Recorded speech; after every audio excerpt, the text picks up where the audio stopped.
Mpanambady miisa 7 no nekena ho soratana amin'ny fisoratam-panambadiana faobe ao amin'ny kominina Ambohibao Antero ka nanomboka ny maraina teo ary mitoy Rapitsoma raha ny fampitambo vaovao ray.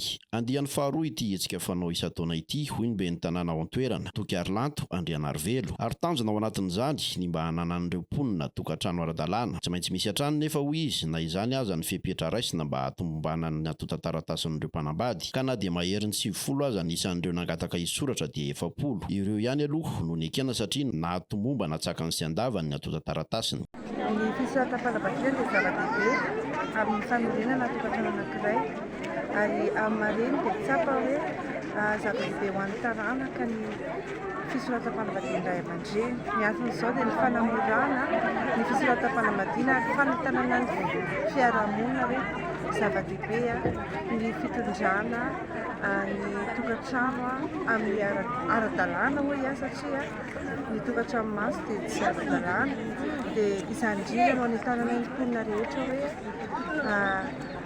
andaontsika hiara-entana mba hitondrana ny taranaka fara-mandinga amin'ny ara-dalàna. Tamin'ity taona rehetra ity moa izany dia tena maro ireo olona izay nentanina ka tonga.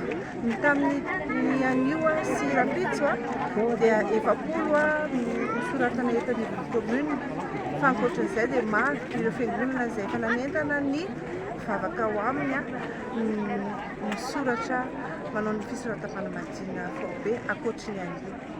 Miezaka hatrany ny kominina hoy ny fanazavany hetsakilan'izay mampianatra tsikelikely ny olom-pirenena mikasika ny tokony ataony ahatomombana izany fampanarahan-dalàna izany.